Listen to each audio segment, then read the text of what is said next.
going to go ahead and jump into the Us Lifting Us 10-point appeal and plan for the new black economy. And again, sisters and brothers, this is a part of our orientation and training that we've incorporated starting last week. So it's a 10-part series where every week we will pick a point, one of our 10 points to cover, have an hour-long discussion, and definitely open up the lines to allow our members an opportunity to provide feedback and share on what they think and feel are the most relevant aspects of each point. So this call tonight will be no different. I'll start off by reading the entire document, all 10 plans. I'll reread point number 2, and then at that time we'll engage in an interactive discussion. I'll open up all the lines, and as you know, as ideas come up, and as you feel led to share, please feel free. This will be an open forum, so to speak, unless you have background noise. So I'm just kind of giving you a heads up now. If you're in an area where you might have some background noise, you might want to move to a quiet place. And if you're not able to do so, once we open up your line and we hear some background noise, we'll just simply go ahead and mute your phone to keep the call clear. All right, so I'll go ahead and read the 10-point appeal and plan at this time. Current events and the general unrest of the time call for radical change. The following points provide practical and necessary steps for a new and positive existence for us today and for future generations. Point number 1. As black people, we take full responsibility for the economic destiny of our community and nations. Point 2. Persons and black institutions, especially the black church, join together as members in a large-scale cooperatively owned business enterprise to pool our resources. Point 3. This cooperatively owned business enterprise is reflective of our unique culture and interest in the world. Point 4. The governance and legal form of the cooperative accommodate democratic principles. One member, one vote, with elected leadership. Point number 5. Only members of the cooperative and not the public have the opportunity to secure ownership units or equity in the business enterprise, with the potential to amass billions of dollars for community development. Point 6. The cooperative focuses on opening and operating businesses in local communities that 1. Provide needed goods and services, 2. Create new jobs, 3. Stimulate additional business activity, and 4. Yield a fair profit. Point number 7. The cooperative is driven to duplicate and expand into hundreds and eventually thousands of businesses, all owned and controlled by the collective. 8. The net profits from overall cooperative success are used to, number 1, reinvest for the distribution of grants and endowments, and 3, direct return or dividends to members, owners of the cooperative. Point number 9. The large-scale cooperatively owned, group-owned business enterprise functions as a catalyst and central element in building and sustaining the new black economy, one that gives power to our people. And point number 10. The Us Lifting Us Economic Development Cooperative, LLC, serves as the aforementioned model. Special note, these 10 points form the basis for our black economic empowerment. The security and welfare of our people starts with our determination to control the economics of our community and nations. Black people and black people alone hold the key to the gateway leading to their freedom, philosophies, and opinions of Marcus Garvey, 1923. So again, sisters and brothers, that is our 10-point appeal and plan for the new black economy, and our focus on this second half of the call is on point 2. Black churches or black persons and black institutions, especially the black church, join together as members in a large-scale cooperatively owned business enterprise to pool our resources. You want to give us an expanded version of that? Yes. And, of course, when we look at African people in the West historically in this country, there were times, and we speak of them fondly, when we came together to form mutual aid societies. When we left those plantations and joined together for survival. And what this point 2 speaks to is a structure or an apparatus in place that serves to allow us and facilitate our pooling of resources, not only money, but intellectual, our skills, our energy. And so point 2, when we say black persons and black institutions, and of course we say especially the church, our appeal to our community is that we join together in an organized effort, an organized enterprise for the purpose of pooling our resources. And we are saying here, and we are appealing to the black community, that we cannot afford to be random. We cannot afford to be left in a position where we don't have adequate planning for our empowerment. And of course, we single out the church because the church is probably still the most powerful institution in our community. And I've heard you from time to time talk about some statistics relative to the black church, and I'm going to want to lean on you for that in a moment. But it would be a mistake, our position is it would be a mistake to develop an empowerment plan that did not, in fact, include the black church. The brother who had a question earlier out of Virginia Beach is a pastor, and there are other pastors or ministers who are members of ULU. And as we indicated earlier, churches can be members, associations can be members, sororities and fraternities can be members. So we would definitely be in error if we did not single out the black church and as one of the institutions that has the ability, because of our structure, to actually join and become members of this enterprise. So I would ask you, Brother DJ, to give us a little background in terms of the prominence from an economic standpoint of what the church has been and is in the economic landscape of our community.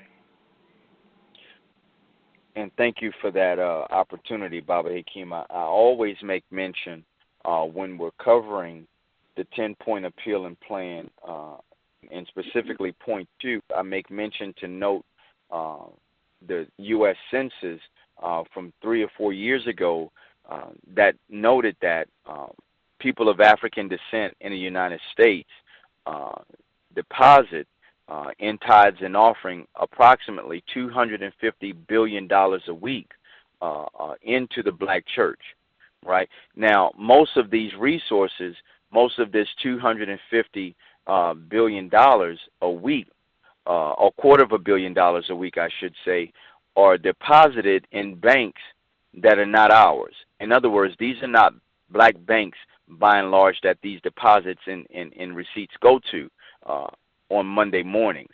And so things that I really make a point to state to people is what are some of the things that we can do practically if those receipts or deposits were made in black-owned banks or black banking institutions. Because, of course, as most of us know, many of the things that banks do, along with other services, they make loans on those monies. And so the viability of black banks are directly tied to deposits and depositors on a weekly, monthly, yearly basis.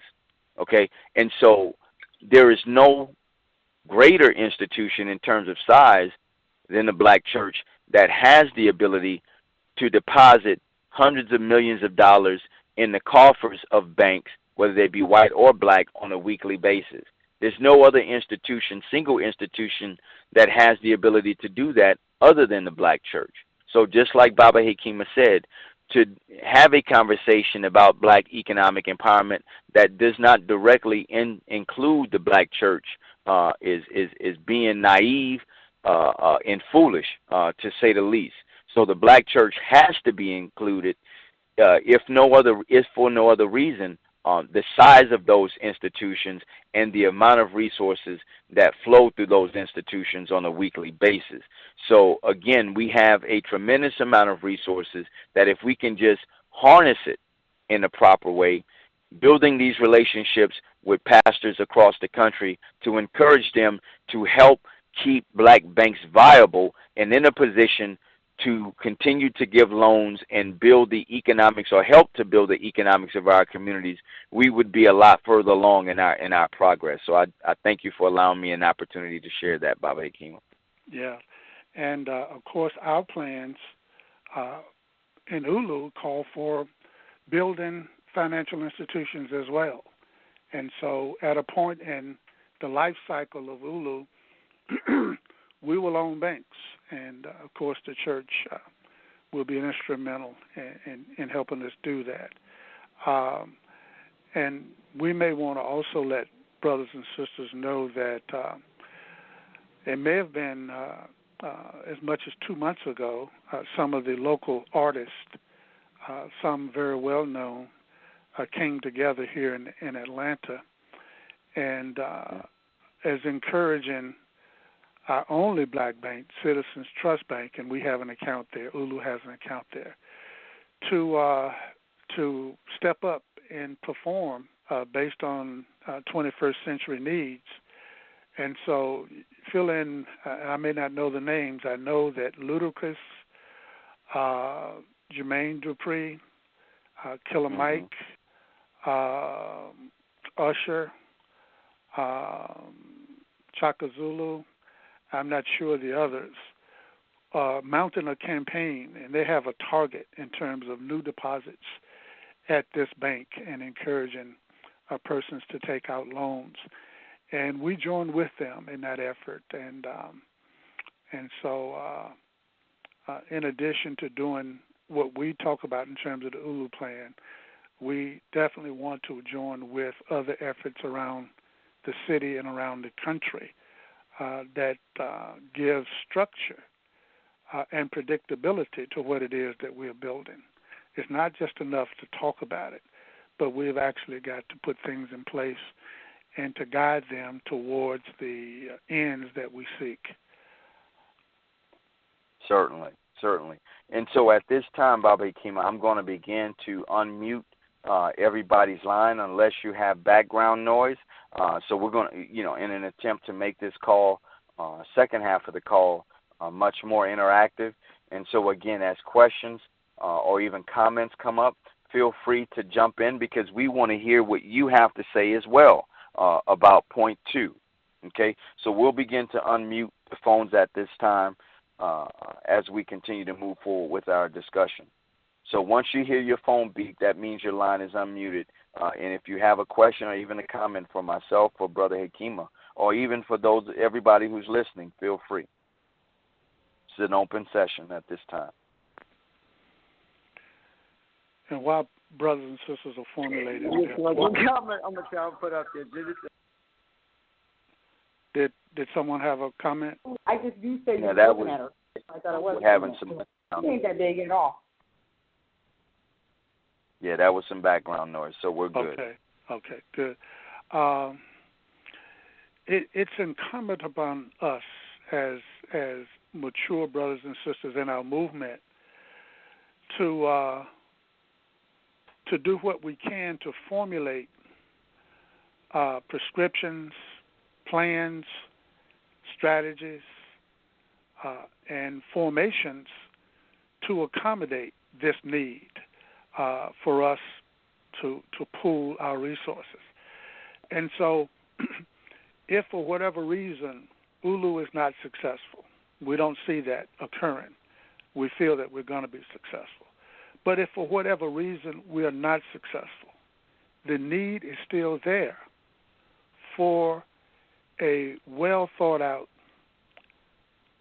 strategy and plan and implementation scenario so that it makes it possible and predictable that these resources could be aggregated, and further than that, that there is a specific strategy plan for how those funds would be utilized for the ultimate goal of economic empowerment for our people. And we think that a part of that should also be that none of this should be taken out of the hands of the people, out of the control and scrutiny of the community. In other words, it should be to empower a people, and that part of that empowerment is not just the benefits, but the lessons learned from managing it, from running it, from all the intricacies of community building, nation building, for building the kind of society that we want, and that we learn through the mechanics of doing it. So anyway, I just wanted to say that as we open the lines up. Okay. And again, all lines are open, so unless you have background noise, but most of the lines are unmuted, so feel free to jump in. I'll go ahead and read point number 2 again, just for clarity, and maybe some of you have thought of some points that you would like to share. Black persons and black institutions, especially the black church, join together as members in a large-scale cooperatively owned business enterprise to pool our resources. So here we have it, institutions, and the focus is again on the black church joining together with us to pool our resources. Hey, can you hear me? That yes, sounds sir. Go like ahead. Eric. Hey, greetings, brother. Brothers, how are you all this evening? Doing well. All right, Good. awesome. Yes, point number 2, and I'm so glad that we've got to focus on point number 2 tonight, because that was the inspiration behind the event that I've got scheduled at my church on June the 11th, and of course, and yours truly, Baba Kima, is invited to be one of our panelists. Not only Baba Kima, but all of the ULU board, who's able to accompany with him, because I know he likes to bring the family with him and his brain trust and all of those with him. So, but of course, I just mentioned him because he's going to the structure of the event is going to be pretty much an early morning breakfast. Like real early, like 6 o'clock. We plan on gathering, but we're going to start the program at 7, and we're going to start the event off by viewing 7 a.m. How appropriate, right? And of course, we're going to feed a local breakfast from foods grown by local small black farmers, mainly most of our West Georgia farmers co-op farmers. And of course, we're going to do the 7 a.m. discussion, and afterwards we're going to have a panel by what I consider 2 giants in this co-op movement, past and present, Ralph Page from the Federation and Baba Kima and the ULU family. And the reason and the I guess the thing that's worth mentioning about this event is that we are making a pointed effort, a deliberate effort, to invite all of our local preachers and pastors to this event. And of course, and for that purpose, to get a discussion started about cooperative economics and how we can pool together, because there's been some conversation going on for at least since the end of Black History Month in my church community about doing some things. There's been talk about a credit union. So, and I'm hoping that what can come out of this gathering, at minimum, is a steering committee, focus group, study group that can start to put the plans together to help us to So because LaGrange, we've never had any type of black bank or credit union, and we've got a lot of churches, and it's something that's clearly doable.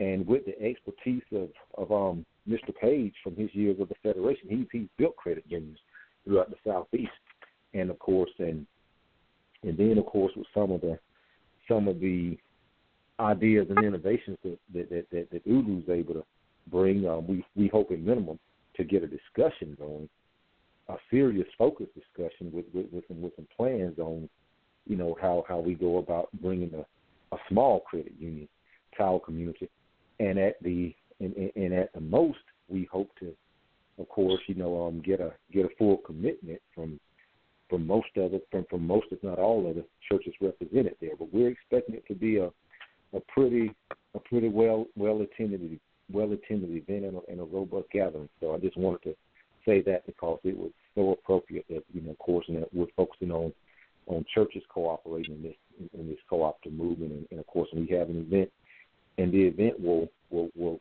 correlate to the beginning of Juneteenth. And that'll be June 11th at early morning. Thanks. Hello? Yes. Testing, Yes, testing. yes. Thank you for sharing that, brother. Yes, we can hear you, sister. Go ahead. Oh, okay. I have several questions that I want to ask. First, how many members currently is there, and what state is this start? Did this this program start in? Like what area? Go ahead, Bobby. You want to take that question? Yes, sister. What's your name and where you're calling from? My name is Tyronda. I'm calling from Connecticut. Oh, I saw your name today. Great. Wonderful. Yes, we started the effort here in Georgia, but we have members throughout the country. I'm not sure how many members in Connecticut. We know we got a good many members in New York, Virginia, D.C., Philly. But the number of members, there is a fairly accurate list of members on our website. If you go to the home page and click Member Owners, you'll see a listing of our members. Okay, beautiful. Beg your pardon? No, I said, okay, thank you for that. Yes. And new members, one person who called in the first hour, their name was just added today. And so we want to continue to keep that accurate list out there. Okay. Are you personally familiar with the program NACA, Neighborhood Assistance Program, where they are, it's NACA, where they are giving loans for houses with no money down at all whatsoever, and your credit score doesn't matter? Are you familiar with that program? I'm not. Are you familiar with that, Brother DJ? No, I'm not familiar at all. Can you please share with us what it is? It's a nonprofit organization that fought for, all the predatory lending and all the excuses about, why people cannot buy homes is because, an average person doesn't have a down payment. So, they have this nonprofit organization they put together. I'm not saying it's, I don't know if it's African Americans. I don't think it is, but I think it's just a group of people, period, all involved, all races. And they put that program together and, fought. So they have, I think, Bank of America and Citibank are backing them. And they gave them $13 billion. And with this $13 billion, they are to invest in, low to middle income people. And the people, only qualification is that they have a job, that they've held for 6 months with a 2-year history. And then they don't have to have a down payment at all whatsoever. As a matter of fact, if they do have a down payment, they can buy 25% of their interest off. So if you come up with every $1,000 buys you your interest down by 0.25%. So that's what they do if you do have a down payment. They have to take an 8-hour course. They have to go to one of their 8-hour seminars. And as long as the job history, of 24 months, if they own their own business, if they've been showing deposits for 24 months. But I'm not here to promote that program. I mean, it's a great program. I'm not saying I'm not promoting it, but I'm just bringing it up so maybe you guys can do some research, because I'm definitely interested in joining with your program. So I'm bringing that up because, maybe you guys can do some research, or we as a whole can do some research and find out very quickly how they're doing that, and we duplicate it, or very quickly get deeply involved, because, it's a struggle. I'm a single parent. I raise 3 children. I have my own business. I write business plans, and I help other people go into business. That's what I do. And it's a real struggle out here. And with, all the welfare reformed, women and children are basically starving. So, there's so many women living off of just food stamps. I know you guys know about the law that, was enacted in every state. After 5 years, you get kicked off. But on the East Coast states, mostly, I'm finding out, because I was in California for a while. Here, they're throwing people off after 2 years with an extension, but it's all fake. Not that, we want to see people on welfare, but I'm definitely an advocate for helping mothers with children. I worked for 30 years, and if something did happen with my income, and if I lose my job, and I worked for 30 years for this country, I expect somebody to help me.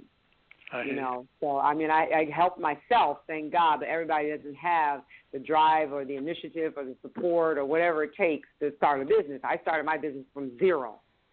And was in a very bad situation. So these are some of the emergencies that if I join with any organization, these are some of the things that I'm looking at. Housing is critical right now, and support for single mothers, whether it be male or female. What I would encourage you to do to help in that regard, if after you look at ULU and you decide to become a member, I would encourage you to join our online community, build your page, and promote your business and expose what you do to the rest of the members, but also expose and promote some of the tools or things that you would suggest that people take advantage of, that you are aware of or become aware of in the future. Thank you for the online community. I didn't hear that part. That's good. Where you can build your own page, and you have the website, Jerome? Yeah, I got the website. Yeah. So from the home page, just click ULU Community and set up your user. Well, once you become a member, you can't do it now. But you can see part of the page, but once you become a member, then you can build your own page and expose your business. And in that community, you can begin to build relationships with other business owners and members in ULU around the country. Okay. All right. Thank you so much. Thank you for the question and the information as well. Okay. Thank you. Thank you. Anyone else? Go ahead and jump in. Open forum. Greetings, family. This is Benita. Greetings. I'm not going to mess with you. I started to. Look, it's a new phase. I could have just sat back, but that's right. I'm gonna jump right in on this one. So I really do appreciate the follow up, the orientation call. I think it's a great idea. But I guess as we were doing the Thursday night call, new member calls, I had already kind of propelled my thoughts as to what I could do for ULU on an individual aspect. And as I mentioned before, ULU introduced Freedom Paper Company to me in one of the calls, and I've since been ordering my paper products through them. And I've not really dwelled deep into it, but my to-do list is to become a independent contractor or a person to be able to help sell their products with the hopes of building a dam, i.e. my money's come back to ULU with my investment units and things of that degree. So that's what I was working on in my personal side. I was wondering, is there any way that you all may be able to add, or any members that will be able to add, if we did that as a collective, or have you looked deep into Freedom Paper Company to know if they would be ideal? Because I feel in my heart of hearts I could, probably get Black institutions, my church especially, to at least commit to purchasing paper products from a Black-owned company versus Dollar General, Walmart. And I think that's it seems to be a more feasible approach for what I could be able to contribute in building the dam. And I just didn't know if we would take that kind of approach as to what I would be willing to do and bring it into like a members buy-in for I guess, independent contractors for Freedom Paper Company.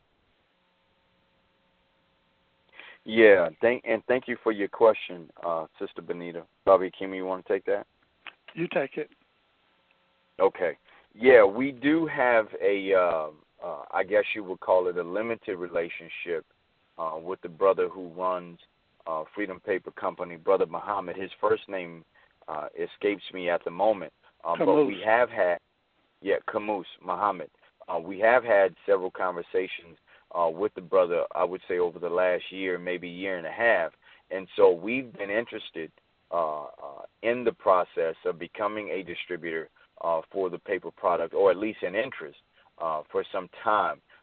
Unfortunately, we haven't been able to get an actual deal done, but, we're open to the possibilities of sitting back at the table and seeing what all he has to offer, what we're able to do, especially now since, we voted to engage in some smaller projects. So we're certainly in a better position now than we were, say, a year and a half ago to be able to get something done around Freedom Paper Company. It's a great product, excellent concept, and the fact that the brother is so tied to our local community makes it all the more better. So I thank you, and we certainly thank you for bringing that back to our awareness, and I'll certainly commit myself to connecting with the brother before our next call. Okay, appreciate it. Absolutely. Thank you. Thank you, sis. Anyone else with a comment or a question, or just some thoughts about point 2 of our 10-point appeal and plan? Yes, Jerome Perkins here in New Haven. Thank you. Greetings, brother. How you doing? Yeah, I just wanted to ask, say like if someone has a good ideal here in New Haven and they give you all the particulars and you guys like it, will y'all help fund that?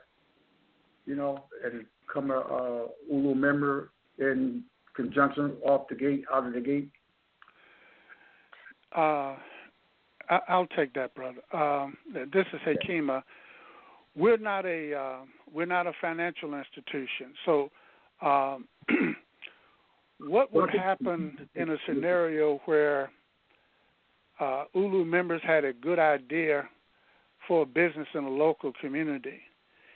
If you floated that idea to ULU and ULU decided to participate, that business would become an ULU-owned business fully.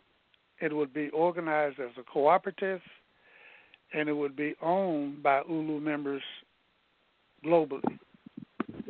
And your involvement as ULU members who may have put in some sweat equity or other efforts to bring it to fruition, there may be some equity consideration, unit considerations, maybe some other consideration. But ULU is pledged and serious about only developing and running co-op businesses that are managed by the workers and owned by all of ULU.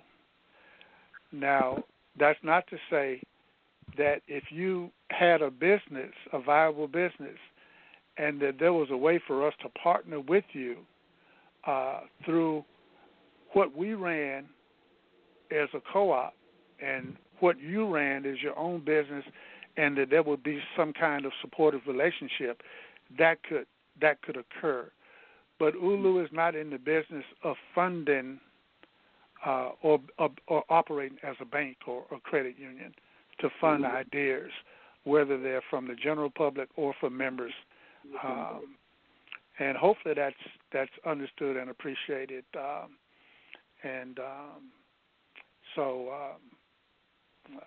Is there a follow-up question to that? What about, let's say, like you, as a member of ULU, and you have units, and, what happens if something happens to you, and you want to say, how do your assets go to your loved ones? How does that work? Can you hear the question, Brother DJ? I'm having problems hearing it.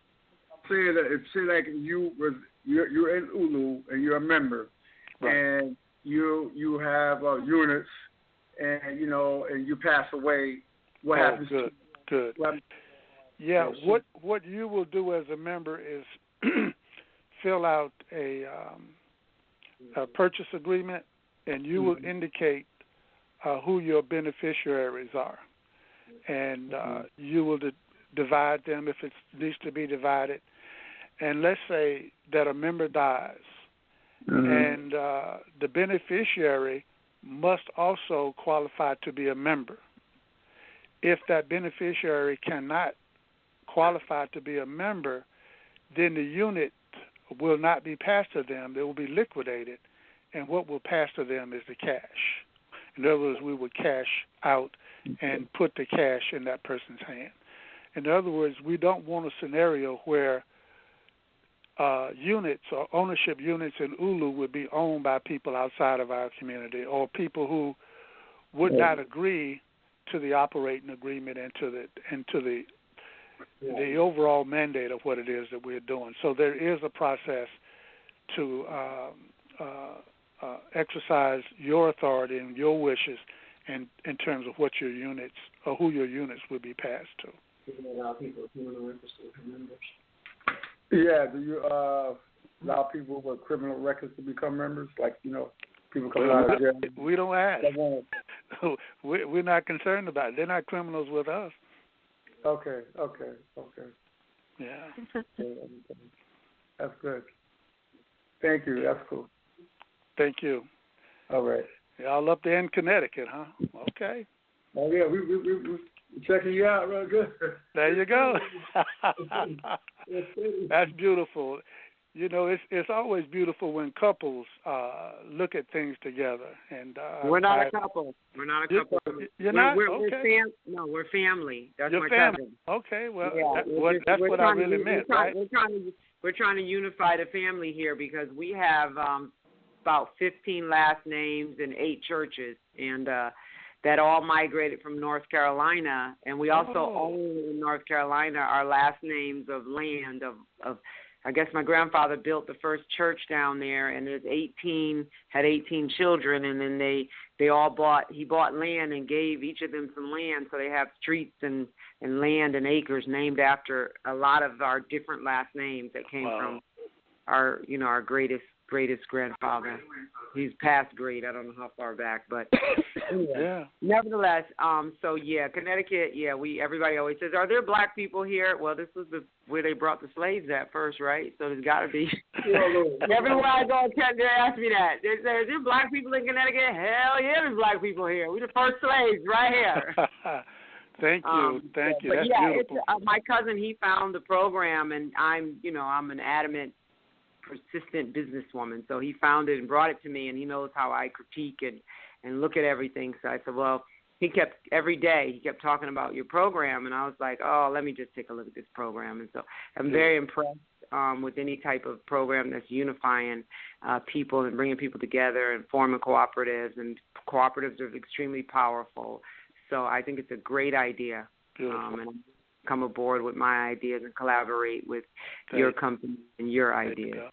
There you go. Mm-hmm. All right. Okay, so good evening, gentlemen and ladies. I'm going to be signing off. Thank you. We'll reach back out to you. Okay, beautiful. I'll join, and I'll be visiting the meetings and going online and things of that nature. All right. Then. Okay. Thank you so much, sir, and we really appreciate you taking your time out of your life to make a life for others. Well, it's a group effort, of course, and you take me up on job. It's a job, family. Though, I know. That's what I like, because you got to fly as people. That's what I like, because it's a group effort, and we need that in our culture and in this country among our people, and that's what's lacking. And you're the eagle that we're gonna all fly. We're gonna fly together. And I love it. This is what I was looking for. We need a battle here all over the country. We need it. Beautiful. Yeah. All right. All right. Good evening. All right. Good evening. Isn't that beautiful, DJ?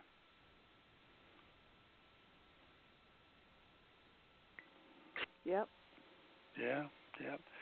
Anyone else? Did we lose Brother DJ? No, I'm here. I was just saying that when families sit down together and explore ideas and join as family and those creative juices begin to flow, beautiful things can happen. So welcome aboard. Happy to have you. Yes. Definitely look forward to good things. And black folks in Connecticut, they got to be a special group. Exactly.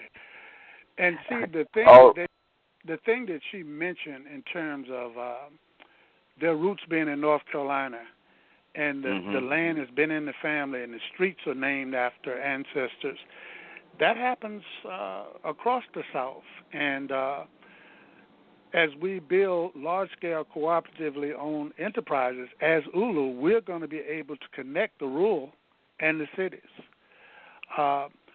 Many of our people will tell us often, why don't you purchase land? Land is, they say agriculture is the first culture. But the truth of it is that we got land. And in many cases, we're losing land because we don't have markets for the products. And so part of ULU's strategy is to create, own, and profit from the marketplaces where those products, goods, and services come from not only the rural area, but from Central and South America, the Caribbean, Africa, all over.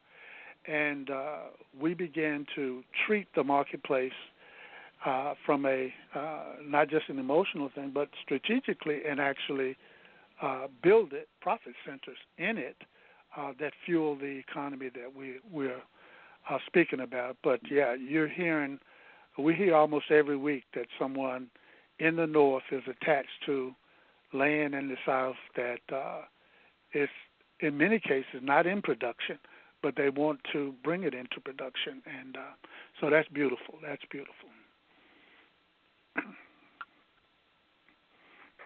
All right. Anyone else with a question or a comment? It's been a great discussion.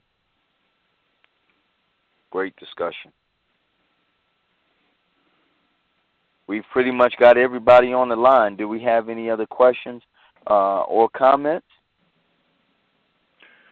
Yes, I have a question. This is Jacob Pendergrass from South Carolina. Hey, brother. Hi, how you doing? Good. So, concerning the black institution, the church, of course, and there are other institutions that we can think of, is there a sort of a group or a committee that's or forming a strategy in how to approach those groups as far as bringing them on board, or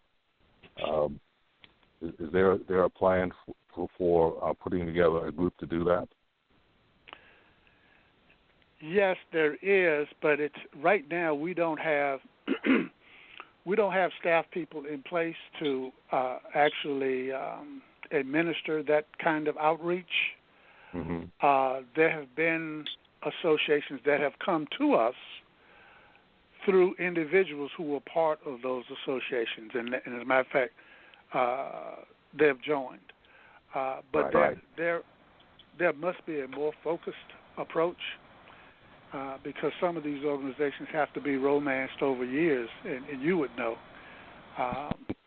And we will build that capacity later, but we don't have that capacity now. But we know we got to do it. And okay. Yeah. You know, there are a lot of things that you know you should do, and you want to do it, but we're still in our infancy as an enterprise, and so some of these things are going to be months away, in some cases years away. But we are in a position on a limited scale, regionally, to sit down with institutions, but we don't have a staff where we can dispatch people all across the country or around the world to sit with individuals. I was thinking about existing members. Okay. In those areas,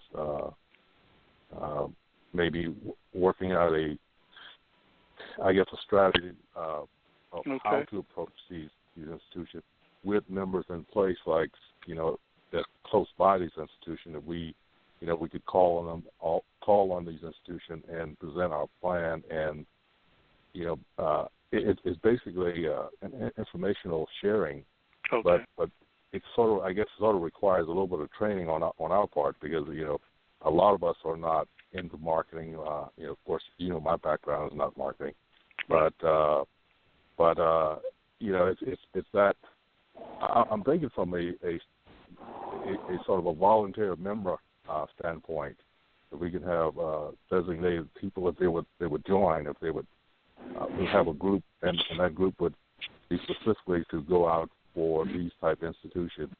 Anyone close by those institutions would then go in and make the presentation. But what I'll make a note of, Brother Pendergrass, is maybe as a subcommittee of the membership committee that's dedicated to group approaches, right, and some specific orientation and training, and maybe even develop some packets that they would take with them. So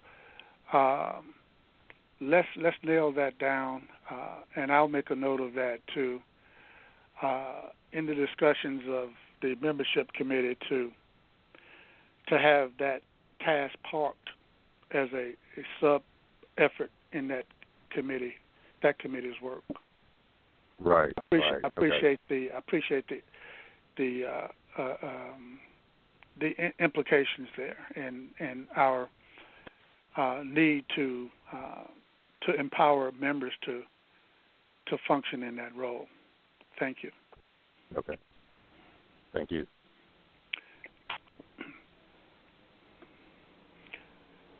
All right. Anyone else? It's an open session, sisters and brothers.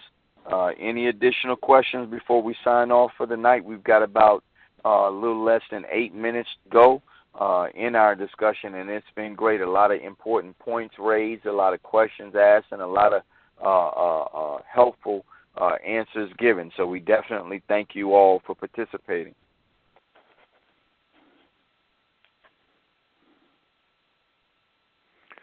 Well, I want to encourage all of us on the call and those who will listen to the archive.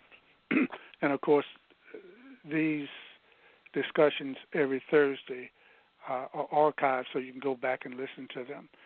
But brothers and sisters who are favorable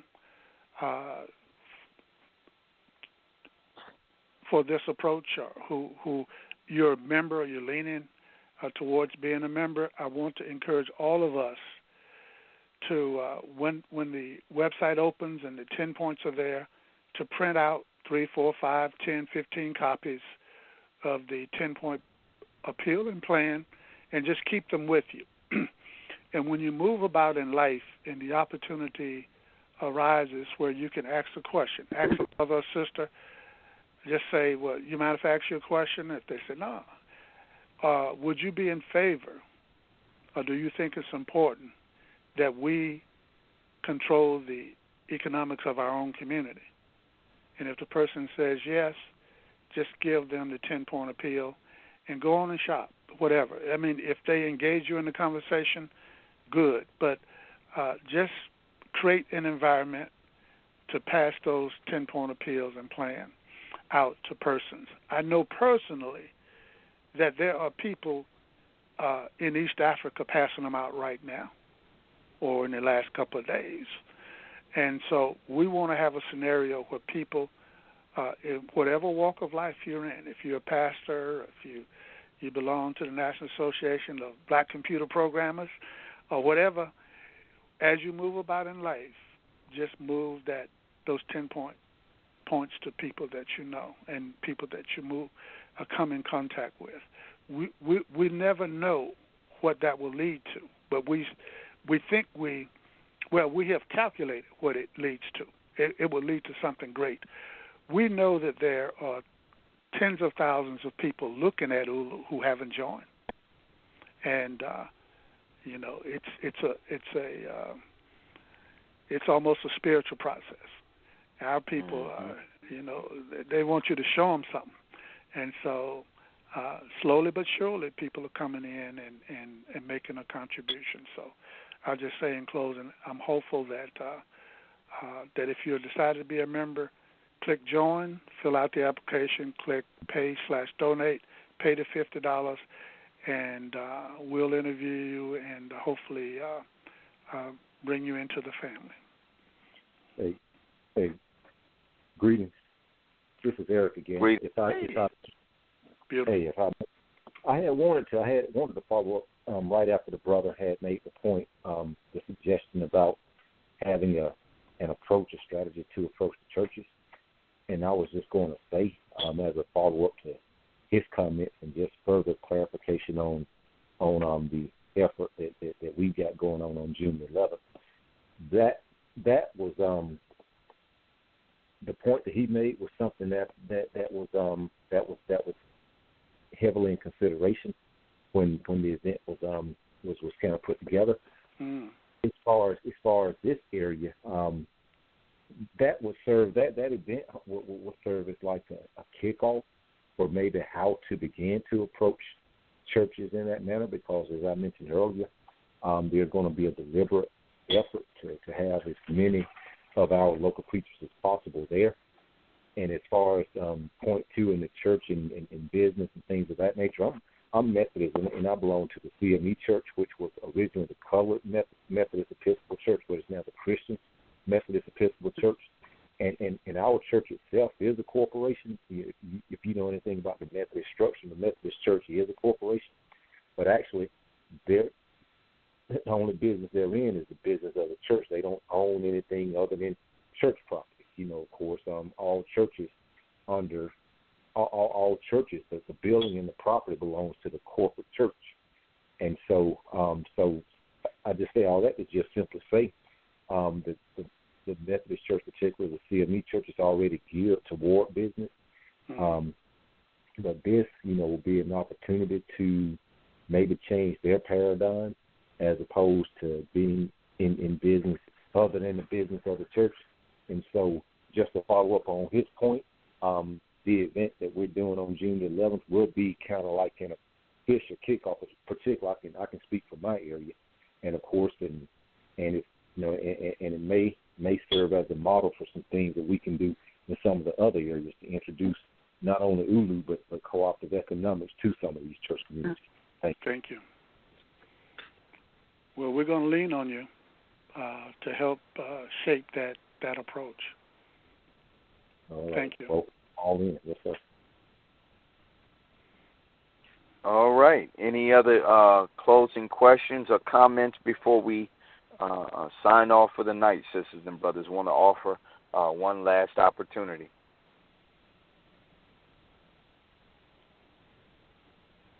Going once?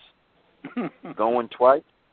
All right. Baba Hekima, go ahead, if you don't mind. Give us some parting thoughts, so to speak, something for us to think about and maybe ponder until next week.